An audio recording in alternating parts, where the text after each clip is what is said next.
जदि अतर्कित आक्रमण है गोटे नारी कौन कर देखु माँ से नारी केते धैर्यशीला पुत्र को डाकिले बेले बापा तू गोटे काम कर ये जो बुहमला उत्तरा को जे नाटक सिखाते से हेबे तो सारथी तू जा युद्ध कर रागी गोटे पद शुणाऊँ जान पट्टनायक बापा तू एते मु खंडन आदाय कर आपण मानकर बही होची जानकी बल्लभ विलास उत्तरा उत्तर सुनिकी हसिला हसिबनी जेल से तो चिन्ह नहीं अर्जुन बोली ना ये माइसिया नाच शिखाऊँ ये हम सारथी मो रथ को नब मु युद्ध करी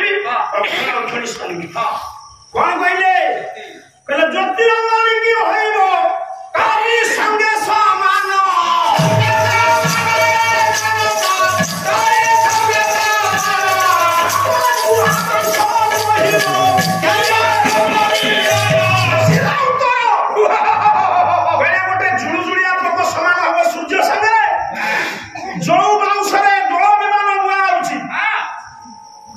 से बाउंस को आपण काढी सब जो बाउंस रे बुआउची पकई ता मुझे को तमे कथरा कोन कहू मु बुझी होची खाय कहू आरो सार मु कहू कोन मते कहदे बरा कोन कहते कहयो जते बेले एक कथा मु कहबी तू सेतिके एक कथा कह हे भगवान तू मिछ कथा करना जदी न कहबू हां आदि रातियो 200 टका काटी दे हे ना मिछ कथा करना मु कहबी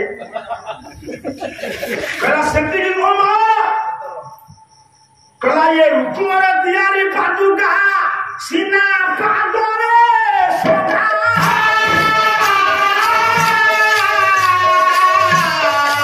माइचिया का मुसावती हे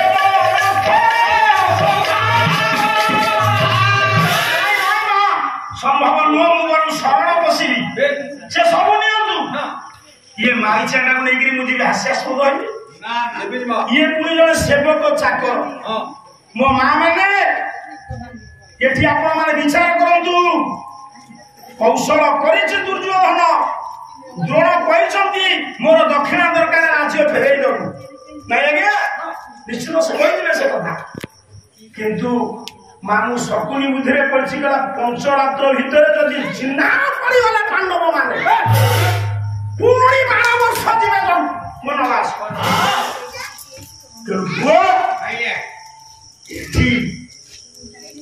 उत्तर इच्छा नहीं लेकिन जीवाई किंतु माँ कथा मानी राजमाता कथा आज जाऊँ सारथी होती किए बृहन्नला पछरे बस उत्तर प्रत्येक बस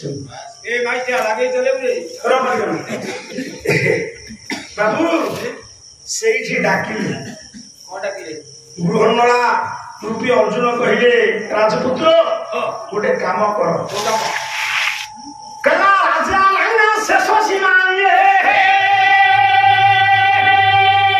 स्वामी लग्न ठाकुर जोड़े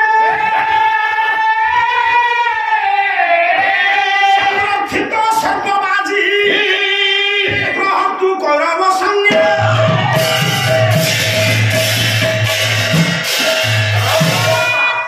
ये ठीक यही बाकी पड़ना जी आप बस सब शुणु व्यास कहते राज शेष सीमार गोटे समी नग्रोध नग्रोध कहले गछ मन अच्छी नुआ शब्द शुण नग्रोध कहले गछ पादव कहले गछ आम मैंने समस्ते जाचे शिव विष पीते समुद्र मंथन देखी ना किंतु एबे विष पीउछंती शह शह लक्ष लक्ष कोटि कोटि गछ गछ कौन शिवम पे मो मां माने मनीष दिन राति 24 घंटा भीतर 21,600 थर विष त्याग करूछि हां अमृत ग्रहण करूछि कंगार काम विष विष अम्लजान अमृत हेले आम विष को किए नहीं आम को अमृत दउछि जानिछु कहले गछ गछ काली प्रथम थाकेरे 20 रु 25 मिनिट खाली गछ ऊपर कहबी काली सारे गछ पाला हो गछ समाज भितर केते संपर्क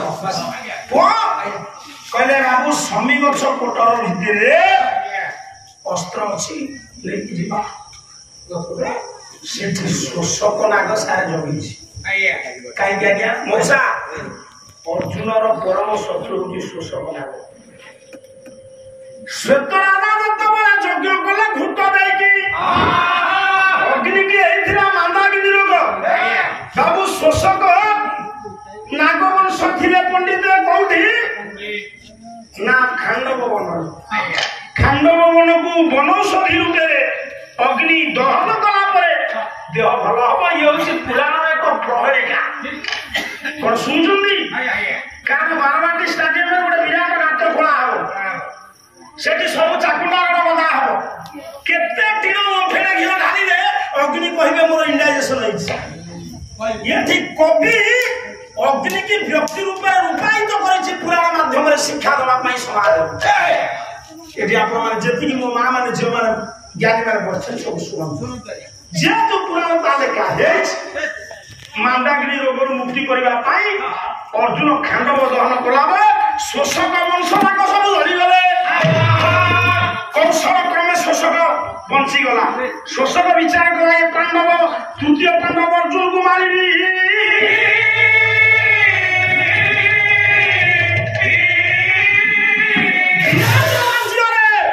ମତ୍ସ୍ୟ ଦେଶ ବିରାଟ ରାଜ୍ୟ। ସେଠି ଯେତେବେଳେ ଗୁପ୍ତ ବନବାସ କରନ୍ତି ସମ୍ମୁଖ କୋରରେ ପଣ୍ଡିତ ରଖିଲେ ଅସ୍ତ୍ରଶସ୍ତ୍ର ଲକ୍ଷ୍ୟ କରିଛି ଶୋଷକ। ମୁଁ ଏଇ କୋରଣ ଭିତରେ ଲୁଚିକି ରହିବି। ଯେତେବେଳେ ଅର୍ଜୁନ ଆସିବ ନବା ପାଇଁ ମୁଁ ଦଂଶନ କରି ପ୍ରତିଶୋଧ ନେବି।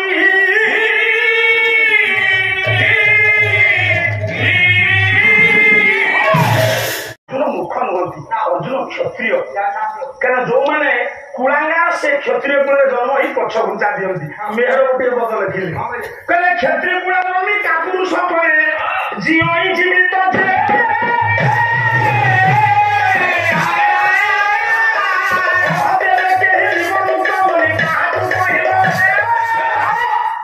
କ୍ଷତ୍ରିୟ କୁଳରେ ଜନ୍ମ ହେଇଲ ମା ଯେ କା ପୁରୁଷ କୋଣରେ ପଛ ଘୁଞ୍ଚା ଦେଲା ଯୁଦ୍ଧରେ ସେ କ୍ଷତ୍ରିୟ କୁଳର କଳଙ୍କ। କହିଲେ ପଛ ଘୁଞ୍ଚା ନାହିଁ ବୀର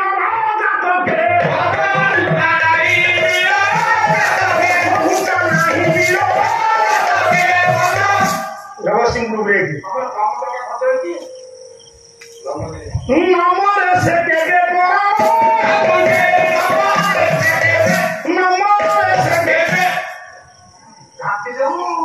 ଘାଟି ରହୁ ତ ଥରେ ଭୁଲ ନାହିଁ 30 ଟଙ୍କା କଟିବ। ନମରେ ସେ କେବେ କେତେକ ଗାୟକ ସମାଲୋଚନା କରନ୍ତି। ଅବଶ୍ୟ ଚ୍ୟାନେଲ ଲାଗିଛି ମୁଁ କହୁନି। ଅନ୍ୟ କେଉଁ କେଉଁ ଗାୟକଙ୍କ ଠାରୁ ବ୍ରେକ ସୃଷ୍ଟି ନାହିଁ ସାର୍। ଜଗତସିଂହପୁର ଜିଲ୍ଲାର ଗାୟକ ବାଣୀ ବିଭୂଷଣ ଅର୍ଜୁନ ଦାସଙ୍କଠୁ ବ୍ରେକ ସୃଷ୍ଟି ଠିକ ନା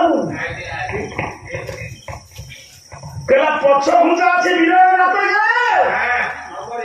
ସେ କେବେ ମରିବନି। ପଣ୍ଡିତ ସେ ଜାଣିନାହାନ୍ତି ଶୋଷକ ଅଛି ବୋଲି। ଅର୍ଜୁନ ସାରଥୀ ରୂପରେ ଅଛନ୍ତି। ଉତ୍ତର କହିଲେ ତାର କୋଉଠି ଅଛି ଅସ୍ତ୍ର କୁହ ମତେ ଶୀଘ୍ର ଆଣିବି।